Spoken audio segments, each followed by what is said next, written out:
오늘 이야기는 조금 조심스럽지만 누구보다 꼭 필요하신 분들에게 전합니다. 부모니까 내가 해줘야지. 미안해서 거절을 못하겠네. 이 말들이 요즘 스스로에게 너무 자주 하고 계신 말은 아닌가요? 나이가 들수록 몸은 예전 같지 않고 마음은 자꾸만 약해집니다. 그런데 이상하게도 나이를 먹을수록 자녀에게 더 죄스러워지고 더 미안해지는 마음이 커집니다. 이런 감정 단 한 번이라도 느껴본 적이 있다면 오늘 영상은 반드시 끝까지 들으셔야 합니다. 왜냐하면 오늘 이야기는 갈등 없이, 죄책감 없이 자녀와 관계를 더 건강하게 만드는 대화법을 다루기 때문입니다. 이 대화법은 누군가를 상처 주기 위한 기술이 아닙니다. 누군가를 밀어내는 기술도 아닙니다. 이 대화법은 여러분 자신의 남은 삶을 지키기 위한 최소한의 방어막입니다. 그리고 동시에 자녀가 여러분을 더 존중하고 더 사랑하게 되는 방법이기도 합니다. 우리는 너무 오랫동안 부모 역할을 해왔습니다. 평생 자녀에게 모든 것을 내어주며 살아오다 보니 정작 내가 원하냐, 원하지 않느냐를 생각할 틈조차 없었습니다. 하지만 놀라운 연구 결과가 하나 있습니다. 60대 이상 부모의 스트레스 1위는 경제적, 정서적 요구를 하는 성인 자녀. 자녀에게 미안해서, 싫다, 말을 못하는 부모 비율은 78%.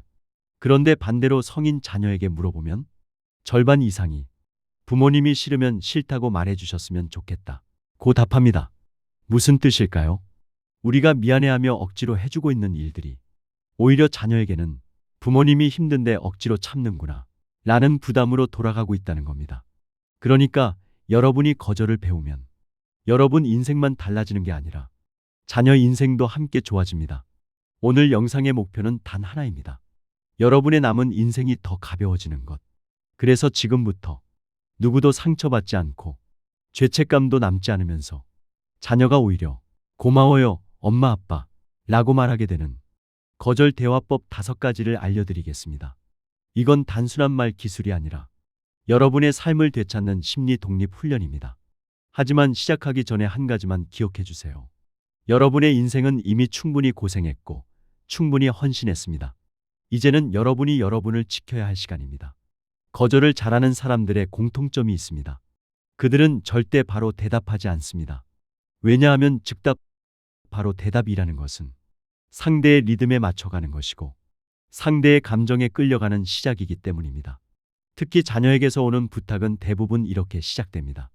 엄마, 잠깐만. 이번에 애 좀 봐주면 안 돼? 아빠, 급한데 보증만 좀 서줘. 엄마, 월세가 모자라는데 이번만 좀 도와줘. 이 순간 대부분의 부모님들은 순식간에 죄책감과 책임감 사이에서 흔들립니다. 머릿속에서는 여러 생각이 번개처럼 지나갑니다. 얘가 힘든가 보다. 내가 거절하면 섭섭해하겠지. 원래 부모가 해줘야 하는 건데. 그런데 이 감정 속에서 바로 대답하면 거절하는 것도 어렵고 설령 받아들여도 속이 불편해집니다. 그냥 해주긴 했지만 나도 힘든데. 이런 마음에 찜찜함이 남게 됩니다. 그래서 첫 번째 기술은 아주 간단합니다. 지금 바로 대답하긴 어렵네. 잠깐 생각해 볼게. 또는 알겠어. 조금만 시간 줄래? 오늘 저녁에 얘기하자. 이 한 문장이 여러분의 인생을 완전히 바꿉니다. 왜냐하면 이것은 거절의 첫 단추이기 때문입니다. 이 한 문장이 주는 효과는 3가지입니다. 효과 1. 감정적 압박에서 벗어난다. 즉답하지 않으면 상대의 감정 리듬에서 빠져나옵니다. 부탁하는 사람은 대부분 지금 바로 원하는 답을 원합니다. 왜냐하면 부모라면 당연히 해줄 거라고 믿기 때문입니다. 하지만 시간을 벌면 상대도 스스로 생각할 시간을 갖게 됩니다. 아, 부모님이 요즘 바쁘시려나? 쉽게 부탁할 게 아니었나? 상대의 감정도 자연스럽게 안정됩니다. 효과 2. 나의 감정을 정리할 시간이 생긴다. 부탁을 받는 순간 흔들렸던 마음이 시간이 지나면 조금씩 정리가 됩니다. 내가 이걸 정말 해줘야 할까? 지금 내 몸 상태는 어떤가? 내가 감당할 수 있는 수준인가? 이 질문들이 생기면서 감정이 아니라 현실로 판단하게 됩니다. 이것이 바로 심리적 거리두기입니다. 효과 3. 자녀가 나를 하나의 성인으로 보게 된다. 즉답하지 않는 부모를 보면 자녀는 처음에는 조금 당황합니다. 하지만 이것은 좋은 신호입니다. 아, 부모님도 이제 자기 일정이 있으시구나. 이제 내일은 내가 해결해야겠구나. 자녀가 부모를 항상 희생하는 존재가 아니라 하나의 독립된 성인으로 바라보게 되는 첫 단계입니다. 즉답을 피하는 말 패턴 총정리. 아무 때나 바로 써먹을 수 있도록 정리해 드릴게요. 조금 생각해보고 답해 줄게. 오늘은 정신이 없어서 잠깐만 시간을 줄래? 내 일정 확인하고 다시 이야기하자. 바로는 어려우니까 저녁에 다시 얘기하자. 나는 지금 준비가 안 됐어. 조금만 기다려줘. 이 문장들은 자녀를 밀어내는 문장이 아닙니다. 여러분의 마음을 보호하고 불필요한 갈등을 예방하는 안전장치입니다. 이제 여러분은 첫 문장을 익히셨습니다. 그 다음은 구체적으로 거절을 어떻게 말할 것인지가 필요합니다. 우리가 평생 자녀에게 가장 하지 못했던 말이 무엇인지 아세요? 바로 내 마음이 이렇다 입니다. 부모 세대는 평생 참는 법, 양보하는 법, 해주는 법만 배웠습니다. 하지만 정작 중요한 내 감정을 설명하는 법은 단 한 번도 배운 적이 없습니다. 그래서 부모님들은 거절할 때 감정보다는 이성적인 이유만 말하려고 합니다. 허리가 아파서 못 해준다. 돈이 없어서 못 도와준다. 시간이 없어서 이번엔 어렵다. 그런데 이 방식은 자녀에게 이렇게 들립니다. 그럼 허리만 났으면 다시 해줄 거네? 그럼 다른 때는 또 도와달라고 해도 되겠네. 즉, 조건부 거절이 되어버립니다. 자녀는 계속 부모의 빈틈을 찾아 또 부탁하게 됩니다. 그래서 중요한 기술은 이것입니다. 핵심 원리, 감정 기반 거절로 바꿀 것. 이제부터는 상황이 아니라 감정을 말해야 합니다. 왜냐하면 감정은 상대가 반박할 수 없는 영역이기 때문입니다. 예를 들어, 이렇게 말하면 논쟁이 생깁니다. 허리가 아파서 애를 못 봐. 자녀, 엄마, 지난주엔 멀쩡했잖아. 그럼 파스 붙이면 되잖아. 즉, 상황은 반박의 대상입니다. 하지만 이렇게 말하면 반박이 불가능합니다. 요즘은 내 시간이 너무 부족하다고 느껴. 나는 지금 내 생활 리듬을 지키는 게 더 필요해. 또는 지금은 내가 쉬어야 마음이 안정돼. 내 부탁이 부담스럽게 느껴져서 지금은 어려워. 여기서 핵심은 이것입니다. 감정은 틀릴 수 없기 때문에 상대가 반박할 수 없다. 자녀는 이렇게 들립니다. 아, 엄마가 진짜 힘든가 보구나. 부담스럽다고 하네. 그럼 이건 강요하면 안 되겠다. 그리고 신기하게도 자녀는 감정보다 상황 설명에 더 민감하게 반응합니다. 감정으로 거절하면 갈등이 줄어듭니다. 가장 효과적인 감정 기반 문장 패턴 5가지. 아래 문장들은 실제 심리 치료에서 사용하는 부드럽지만 단단한 감정 표현 경계 설정 문장입니다. 그 부탁을 들었을 때 마음이 무거웠어. 감정 표현. 상대는 반박 불가능.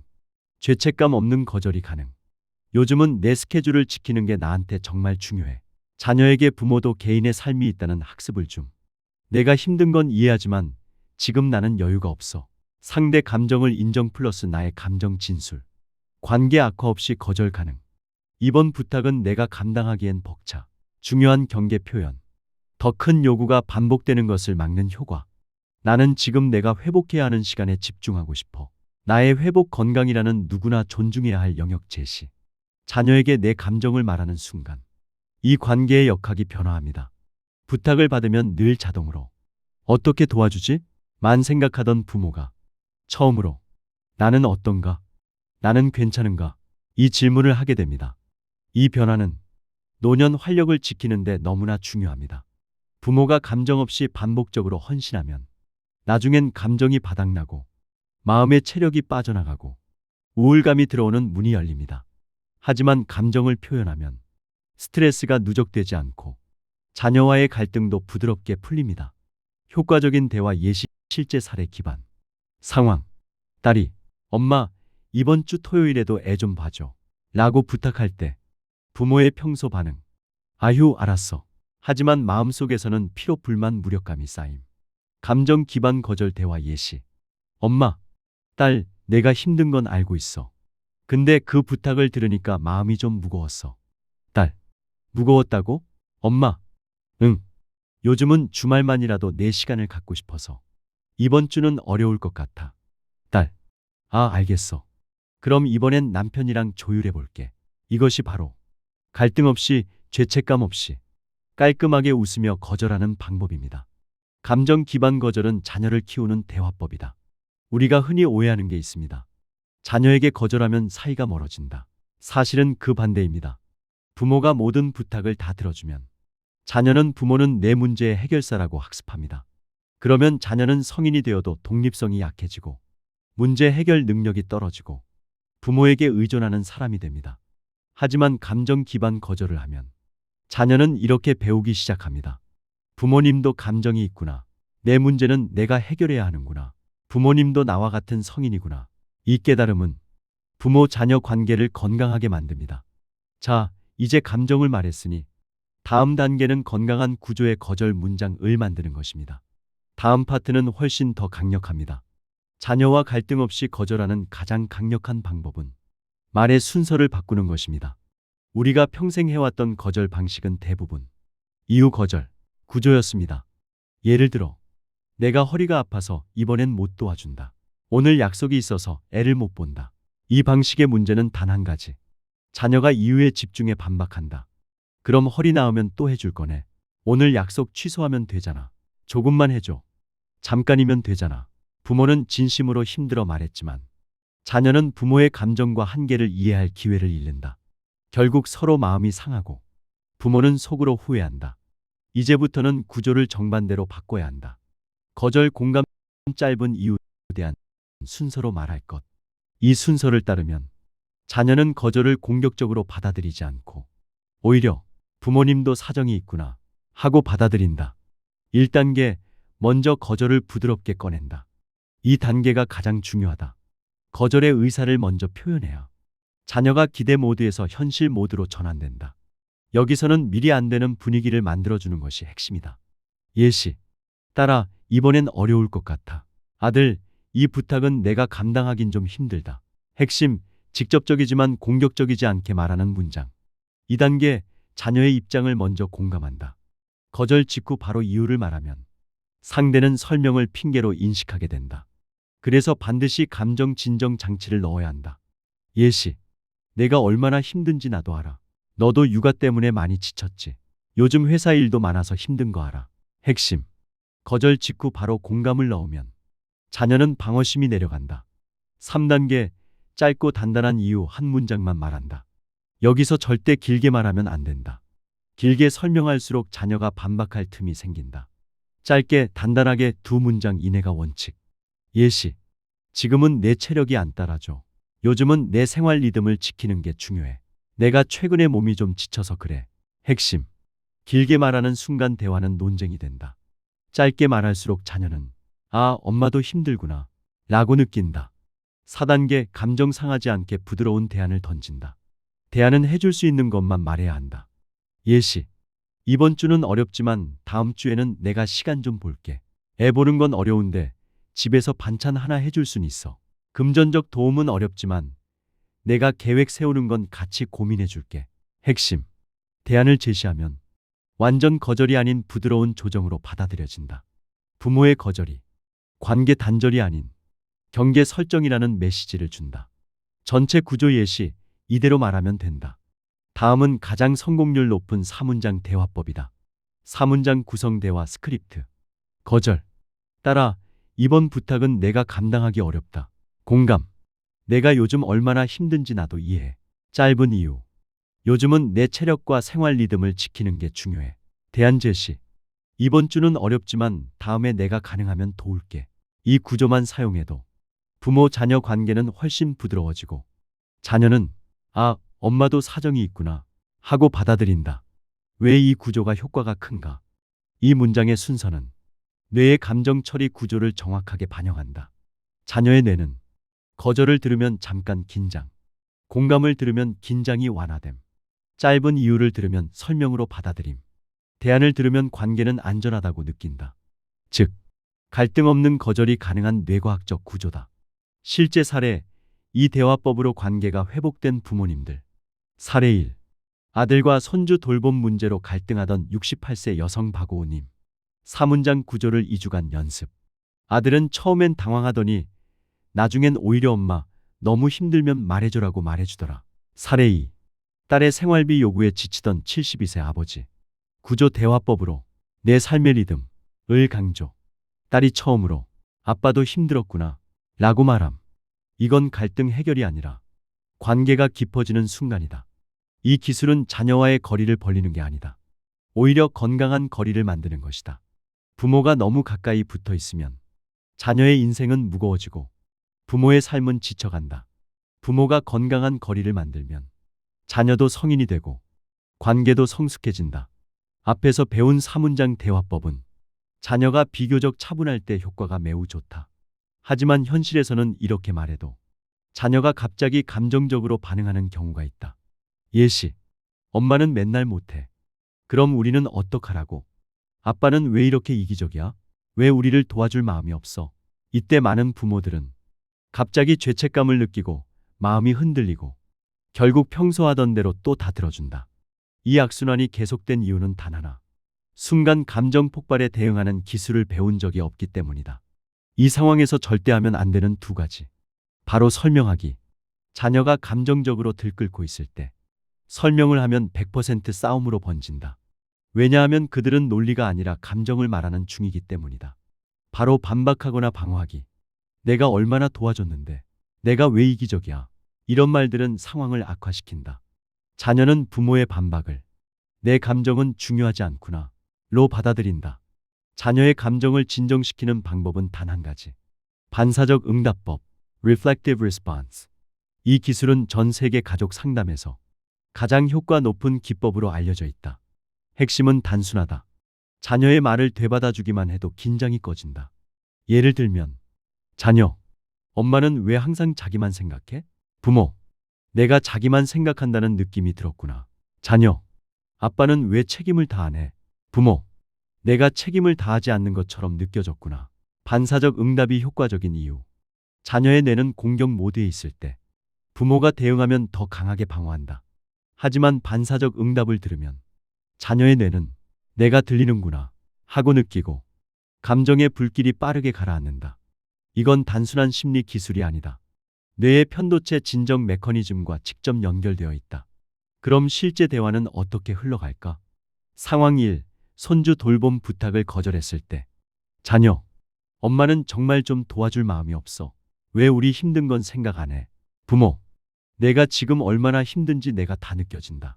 그래서 더 흔들리는 마음이 있지만 이번에는 내가 감당하기 어려워. 감정 진정을 먼저 돕고 그 다음에 조용하게 경계를 유지한다. 상황 2. 경제적 도움을 거절했을 때. 자녀, 지금 힘들다는 거 알잖아. 조금만 도와주면 안 돼.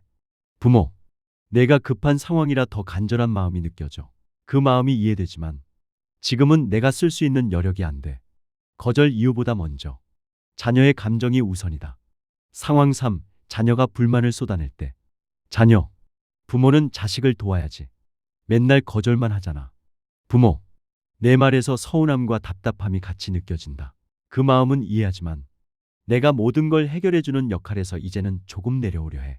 자녀는 자신이 인정받았다고 느끼며 감정이 낮아진다. 자녀의 말에 감정적으로 끌려가지 않기 위한 핵심 문장 4개. 부모가 이 네 문장만 기억하면 감정 폭발 상황도 쉽게 수습된다. 그 말 속에 너의 걱정이 느껴진다. 그렇게 느낄 만도 하다. 내가 왜 그런 감정을 갖는지 이해돼.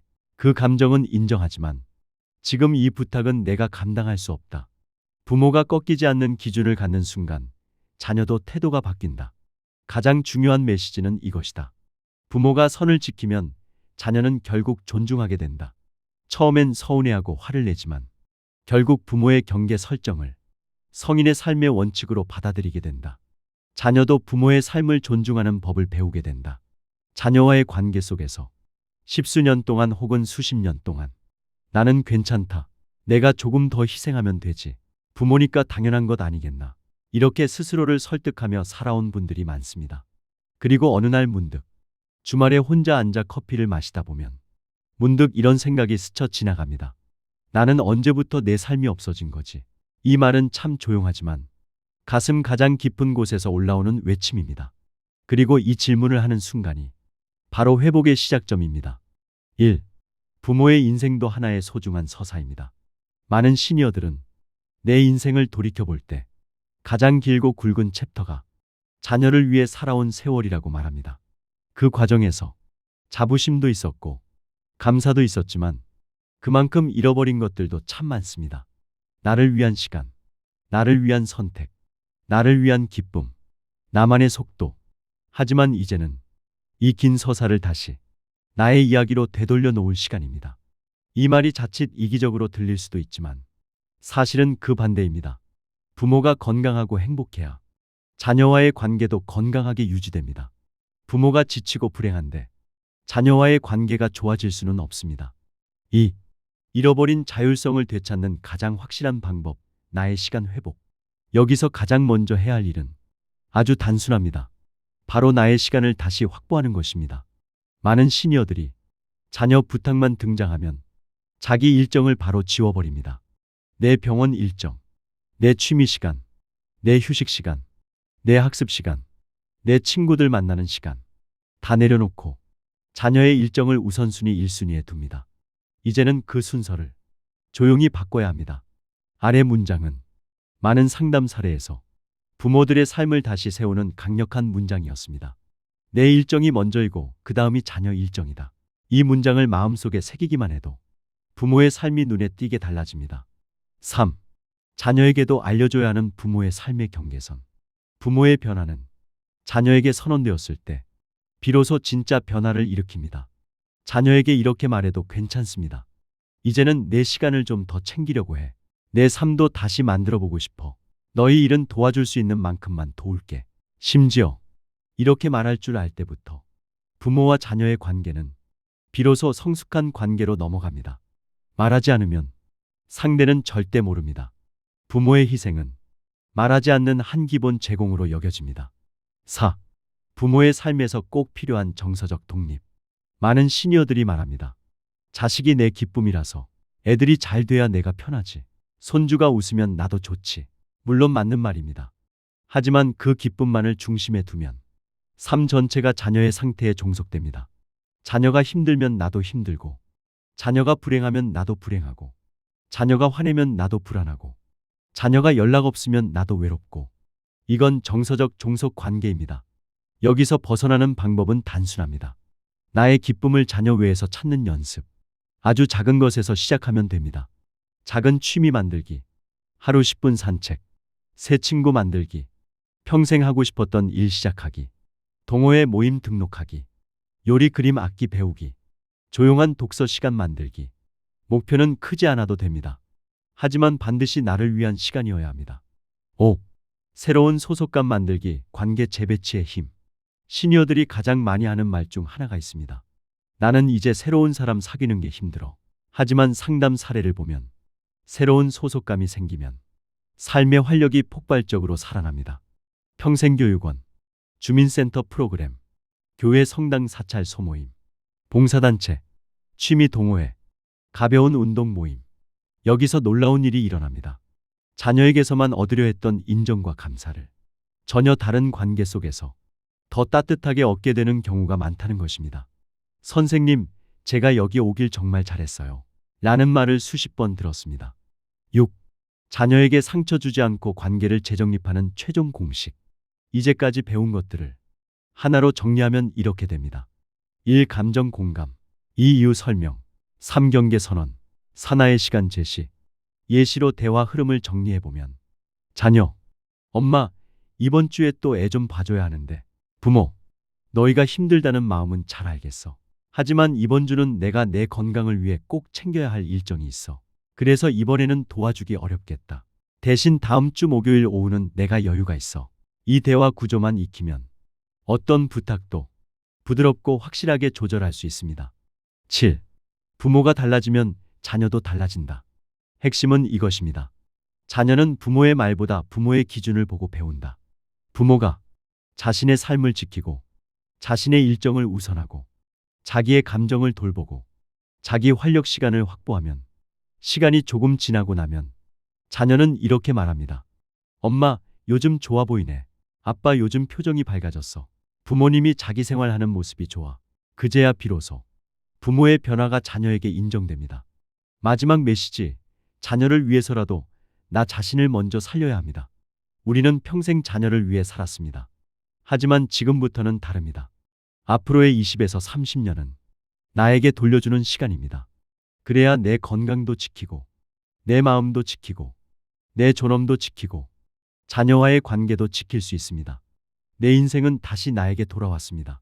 이것이 오늘 영상의 가장 중요한 결론입니다. 그리고 지금 이 순간이 그 새로운 시작을 알리는 가장 뜻깊은 순간입니다.